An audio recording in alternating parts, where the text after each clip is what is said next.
Экстренные включения, друзья. Это Лена, Лена на связи. Короче, отбой тревоги. Лев, тайлерский лев, вот этот самый Гарри. Гарри добыт. Все, он добыт, друзья, отбой. Короче, друзья, по льву стремительно все произошло. Случилось взаимовыгодное сотрудничество. И лев у меня уже в руках.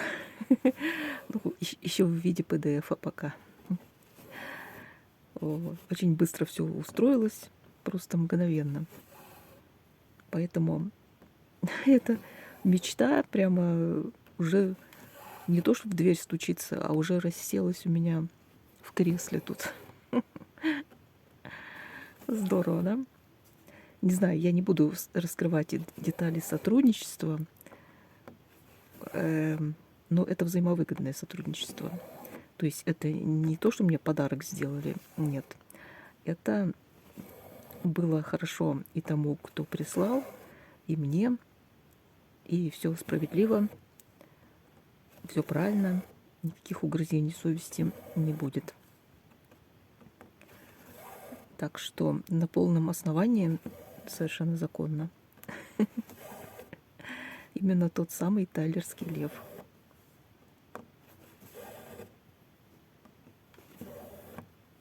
Так что мечтайте, друзья, мечтайте. И главное, знаете что, не бойтесь озвучивать ваши мечты. Вот и сидел бы я и молчала бы про этого льва, и так бы и сидела бы, и молчала бы, и молча мечтала бы. А вот рассказала, и, пожалуйста, Вселенная меня услышала. Что это такое? Что это за блямба торчит? Ой, слушайте, такие вот вещи, когда начинаются, не люблю я. И тут надо сразу, не думая, распускать, потому что начнешь тыкаться туда-сюда, и только хуже там все это позакрепляешь. И потом вообще не... Что-то это такое. Что это такое? Откуда она вообще вылезла? Кто это? Что это? Короче, я в таком нервном состоянии, потому что это все случилось так быстро.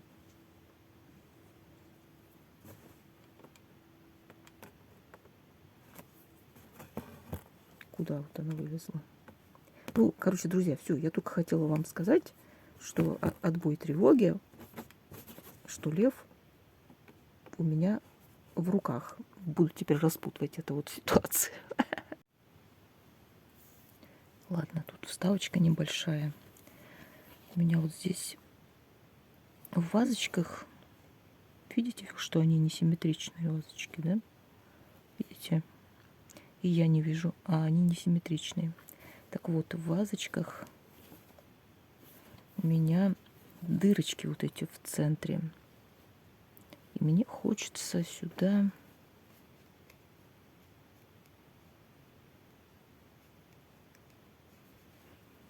вставить бисеринку. Самую маленькую. Такую, чтобы незаметно вообще было. Ну, чтобы она была. Как сказать, неочевидное присутствие.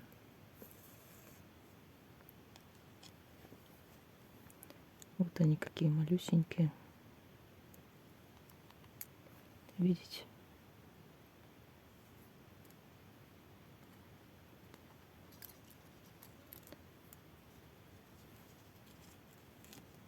Простая бисерная иголка сюда даже не идет. Это у нас иголочки для самого мелкого жемчуга.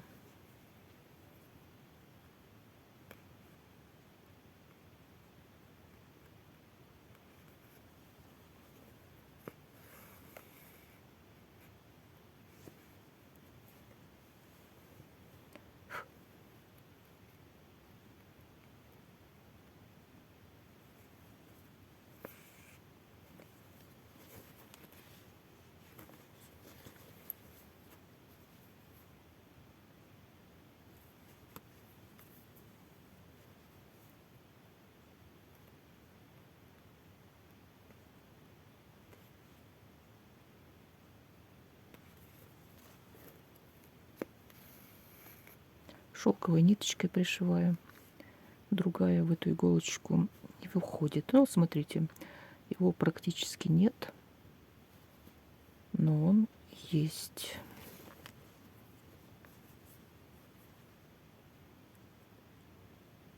Сейчас здесь закрепимся самым простым способом.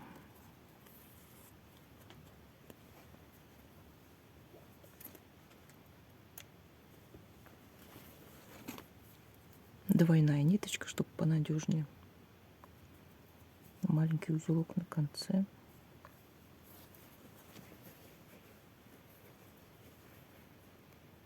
И с этой стороны.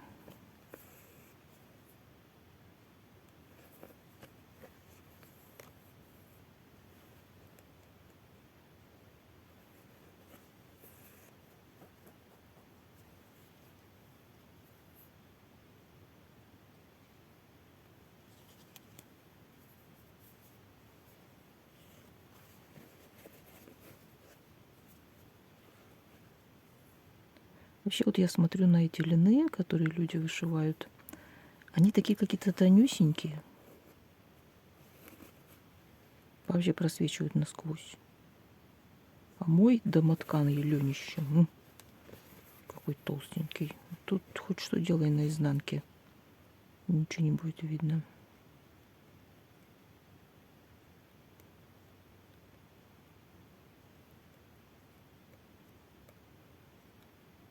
Такая тонкая иголка, что я ее не вижу. Где она выходит.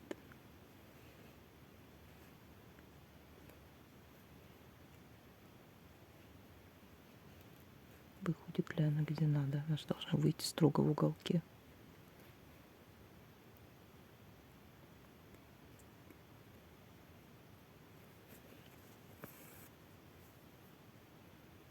Как видите, вот так вот крестиком пришивать бисеринку лучше, если не на руках, то не в сильной натяжке. Вот даже на пяльцах я приподнимала снизу, чтобы вот так вот по второму разу, когда протаскиваешь иголку на ровной поверхности, на туго натянутой, это не сделать.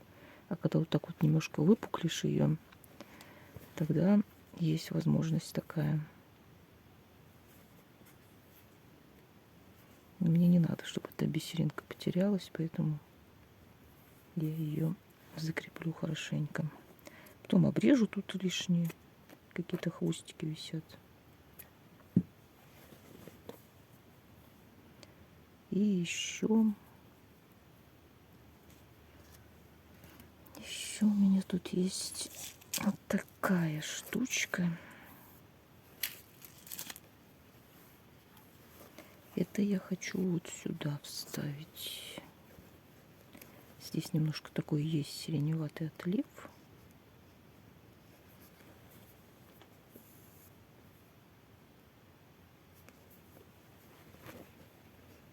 И она сюда очень хорошо пойдет. В эту дырочку.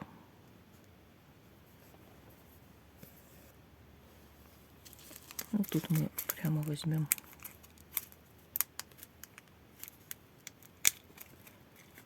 прямо отсюда. Подсыпем что-нибудь. О, видите. Мы так делали, кстати, в воскресной школе. Девчонки маленькие расшивали яички.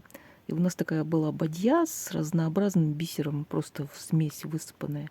И вот так вот иголку туда пора вот так вот раз в этой в бадье с бисером, я вам покажу ее как-нибудь. И все, что нацепится, они пришивали. Такой интересный способ, рандомный.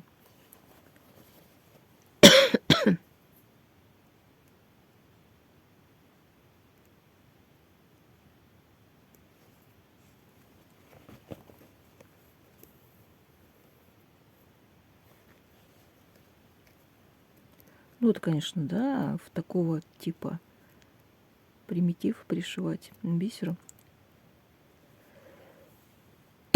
Это, кажется, совсем не то, что положено. Ну, мы ж любим нарушать всякие негласные правила. Да.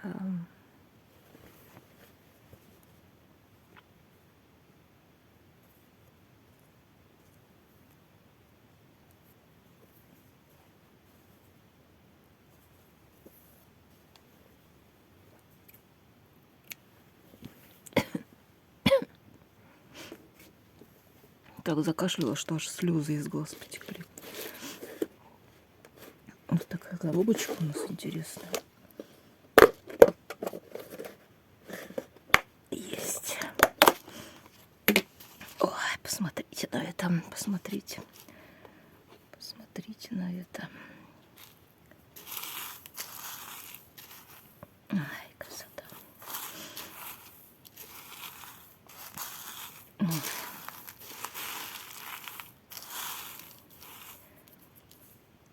Блесточки наши.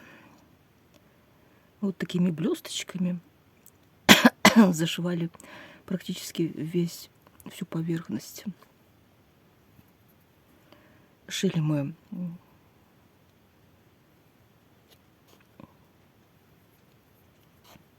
комплект для Евхаристии в стиле 17 века. И зашивали блестками весь фон. Там был жемчуг, много чего было, канитель. И блестками весь фон. И когда вынесли на Благовещение этот воздух, он называется, и когда диакон двигался с ним, и это все сверкало, играло, просто метало брызги во все стороны, искры. Вообще была необыкновенная красота.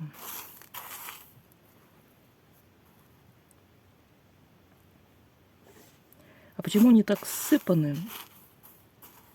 Это не то, что там специально взяли и вот их ссыпали. Это просто результаты не один раз рассыпанного всего этого дела. Рассыпанного по полу.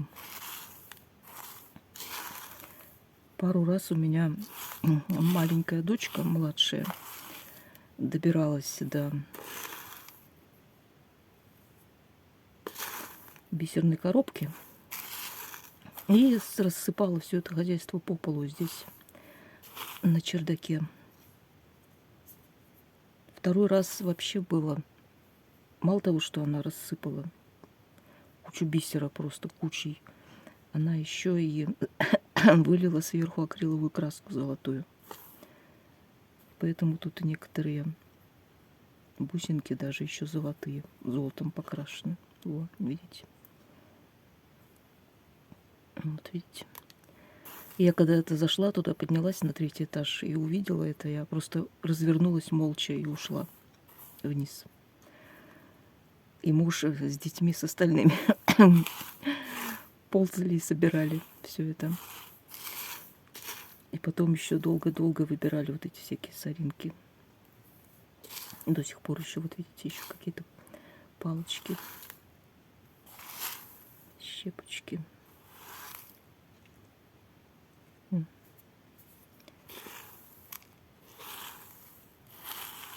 Поэтому он так лежит.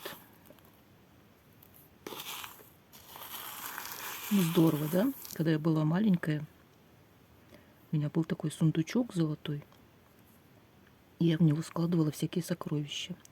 То есть еще тогда я любила всякие сокровища, но они должны были быть именно вот в таком насыпанном виде. Вот это канитель. И помню, мама купила, откуда-то у мамы появились такие красивые бусы, знаете, как играющие разными цветами. Красивый, чешский, по-моему, тогда это был. Я, когда увидела эти бусы, у меня глаза загорелись. Что я сделала? Я их распустила на бусинки, на отдельные, чтобы вот они именно лежали вот так вот. И сложила в свой сундук. Вот удивительно, но мама мне ни слова не сказала по поводу этих бус. Хотя наверняка они были не дешевые.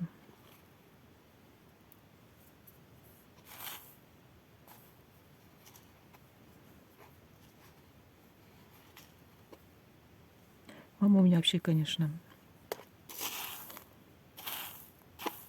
другой бы родитель, да я и сама бы, если бы кто-то вот сделал такое, например, с моими вещами, я бы урыла, наверное. А мама нет, она даже ни одного слова не сказала мне. Хотя было очевидно, кто это сделать мог.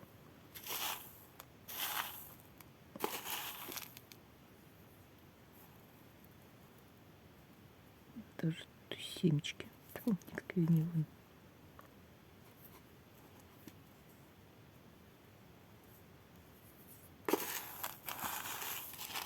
Так они и лежат. Вот эти бусинки, блесточки, пайеточки, бисериночки.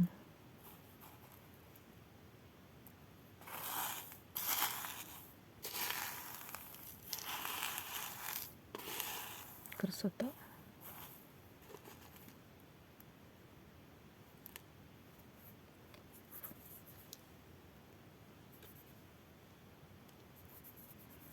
Ну ладно. Полюбовались и хватит. Значит, здесь у нас что? ХВ. Христос воскрес. Заправлюсь, наверное, в следующий раз на лицо. Сюда, на ангела. Сделаю ангела. Сделаю надпись.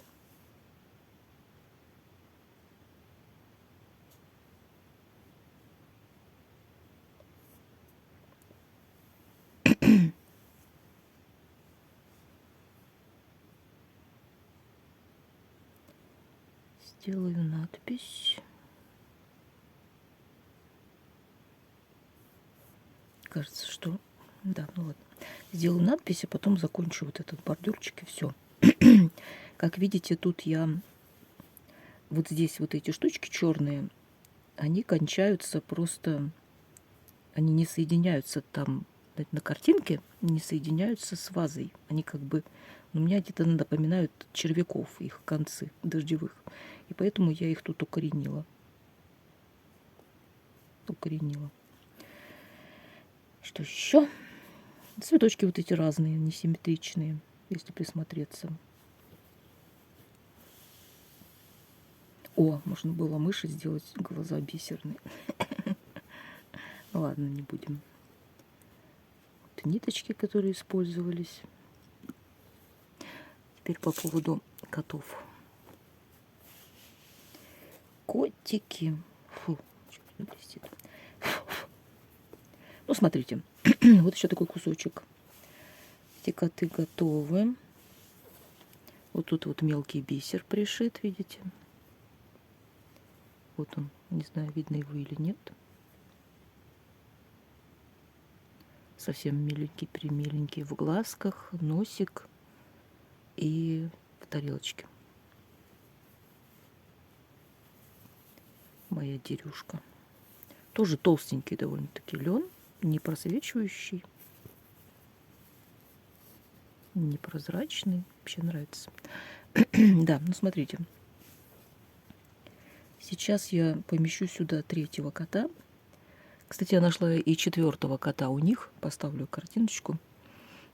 Но он что-то мне не очень нравится. Я, наверное, его не буду делать. Сделаю третьего кота. И сюда вот этих птичек, может быть.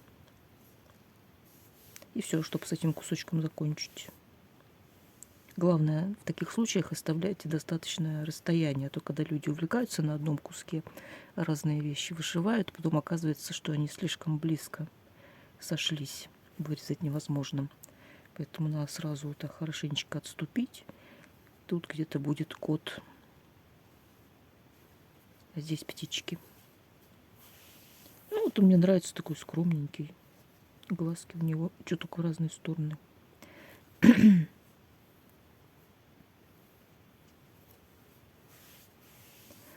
Вот так. Такие дела.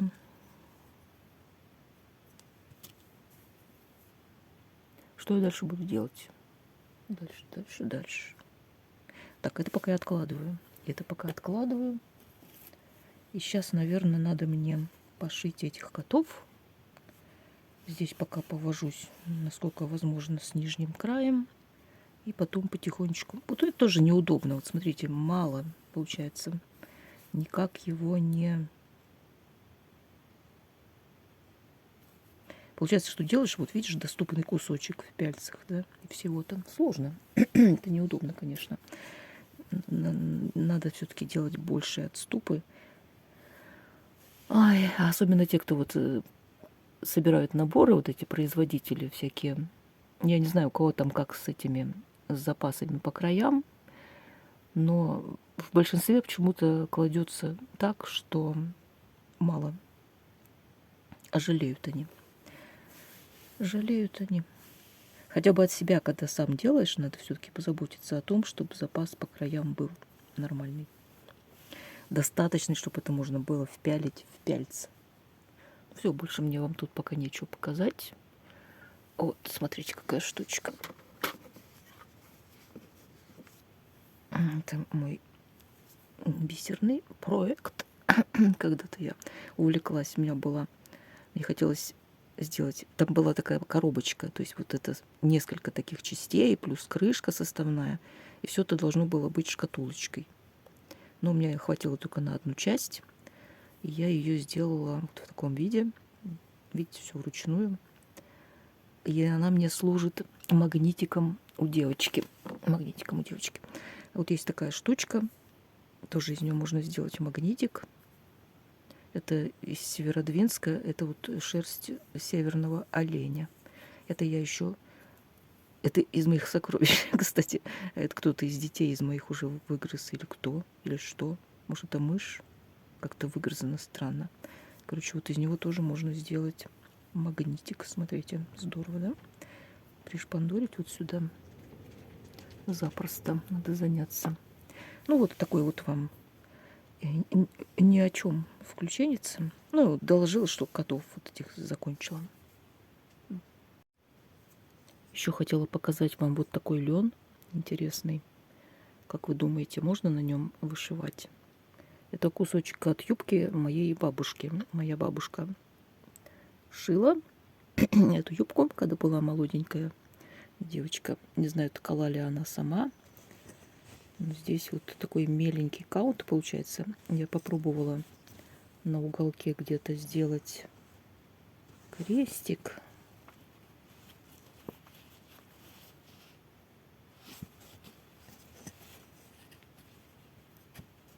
Где он? Не нащупать под телефоном. Вот. Вот такой малюсенький получается. Это какой же это каунт? Это меньше, чем 20 даже. Ну, во всяком случае, они довольно ровненькие. Эти деления. По ним можно вышивать. Вот интересно, можно ли что-то тут вышить на этом кусочке какого-нибудь, что-нибудь интересненькое. Сантика какого-нибудь. У меня лежит вот эта юбка. Она, конечно, была уже довольно-таки истрепана. Я ее распустила. Она как юбка уже никуда не годится. Я ее распорола на кусочки. Так, да. И что-то из нее вырезала, что-то делала уже. Короче, использую как материал. И вот интересно бы на ней что-то вот вышить что-нибудь на такой ткани.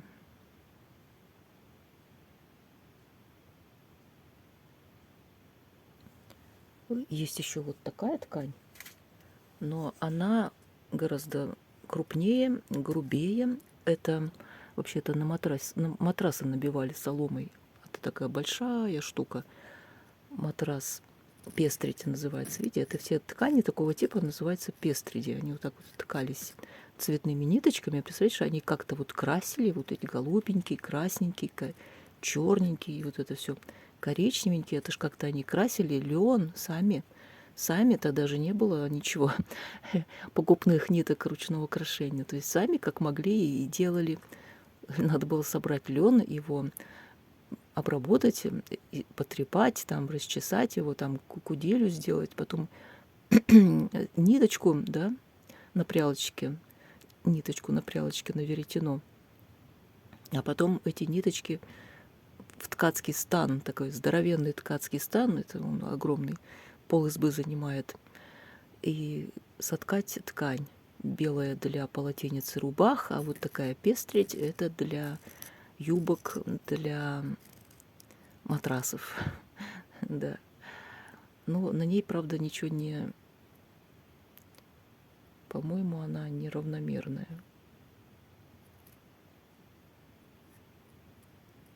Мне кажется, она неравномерная, вряд ли на ней что-то можно вышить. Но я не собираюсь такое кусище тратить, гробить. Он цельным куском так у меня и лежит. И пусть лежит. А вот котятки мои бисерные. Вот этот вот бисер светится в темноте. Правда светится. Вот смотрите, у всех этих котов вот 3 уса с этой стороны, 2 с этой. 3 с этой, 2 с этой. 3 с этой, 2 с этой. А у того вообще нет усов. Странно. Почему так? Ну, так вот задумано. Ох, как они мне нравятся. Собак обязательно тоже вышью. Еще раз приветствую. Хочу показать котов. Вот я вышила рамочку здесь, переставила пяльца, вышила здесь. Теперь надо переставлять пяльца, вышивать здесь, здесь и здесь. Вот так вот лазить. Нет, чтобы... Все из-за того, что кусочек такой маленький. Кстати, я тут смотрела, и, по-моему, должно быть видно, как они играют, да, бусинки, бисериночки. Не знаю, видно вам или нет. Именно. Да, наверное, видно.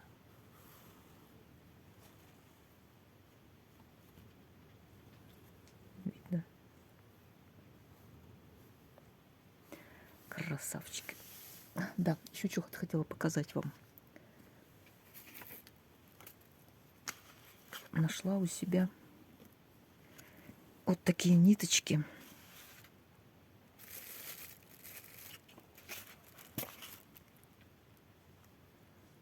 Это шелк. Откуда он у меня взялся и как давно лежит, я не помню. Тут есть этот, по-моему, он как бы черный, но, по-моему, он темно-темно-темно-синий. Темно-коричневый, светло-коричневый. Они толстенькие, состоят из 3 ниточек, скручены. Вот такие цвета тоже толстенькие. Вот такие цвета, тоненькие ниточки одиночные. Это шелк.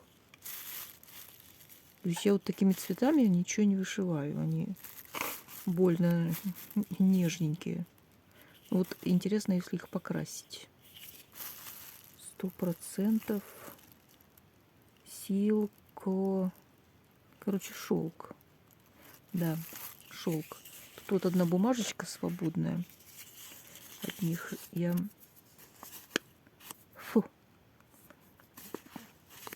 перевела вот это название. Вот это вот. Написано по-немецки, что это настоящий шелк. Вставлю вам надпись. На таких вот они бумажечках намотаны всего-навсего. Интересно, куда их можно применить? Такие ниточки. Ну, я просто смотрю сейчас про вышивающих шелками, и что там у них шелк довольно толстенький. Подумала, ну, у меня же тоже есть шелк довольно толстенький. Хотя тоже могу его показать. Вот смотрите, вот так видно, что он синий. А до этого я думала, что он черный. Тут вот еще темно-коричневая ниточка, которой тут нет. Не знаю, откуда они взялись. Но вот эти надо попробовать покрасить как-то. Интересно только, в какие цвета их покрасить. Делать их яркоцветными мне неохота. Однозначно. И вот такими цветами тоже не нужны. Вот такие вот. Красить каждый отдельно цвет, подкрашивать как-то. Или все вместе разом окунуть в какой-нибудь чай. Так, интересно. А если оранжевое окунуть в луковую шелуху?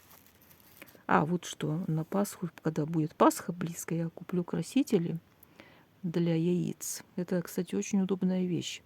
Красители для яиц. Ими очень удобно красить и ткань, и ниточки. Это безопасно абсолютно. Но единственное, что там сильная краска, да, ее надо Ну, во-первых, открытые цвета, во-вторых, концентрированность сильная, его надо дозированно очень использовать и в смесях. Или даже их даже добавлять, например, для подсвечивания той же куркумы или луковой шелухи, или чая, кофе. Ну, то есть добавлять. То есть там надо колдовать, экспериментировать, пробовать, делать опыты. То, что мы любим. Да, чувствуешь себя такой, знаете, как колдуньей на кухне, которая колдует над зельями. Ну да, это здорово. Мне нравится такое. Так вот, поближе к Пасхе куплю я этих красителей и там начну что-нибудь красить. В том числе вот эти ниточки надо покрасить. Так они лежат у меня без дела. Вот эти цвета, я их вообще не применяю. Эти, не знаю, куда. Их, ну, как бы их мало, понимаете, на что-то маленькое совсем. Ладно, посмотрим. Вот я похвалилась, что у меня есть тоже натуральный шелк немецкого производства. Все, что еще хотел сказать. Да, я вообще в растрепанных чувствах, конечно, из-за того, что внезапно на меня свалился тайлерский лев мой. В таких чувствах растрепанных, что чуть ли не корвалол хотела уже пить. Да. Так это все случилось внезапно. Но я, наверное, корвалол пить и не стану. А у меня есть сосудорасширяющее. Сосудорасширяющее, ну, это 20 грамм коньячка, может быть, на вечер, просто чтобы уснуть спокойно, отметить это дело. Это такое неслыханное и небывалое, да, неожиданно случилось. Вот когда не удалось мне поноситься с мечтой, знаете, как курица с яйцом, ну, как вот годами люди лелеют мечту, ну, или хотя бы несколько месяцев надо ее лелеять, если по-хорошему. А у меня что-то только раз мечта, хлопысь, на другой день уже все осуществилось. Да. Я в шоке вообще.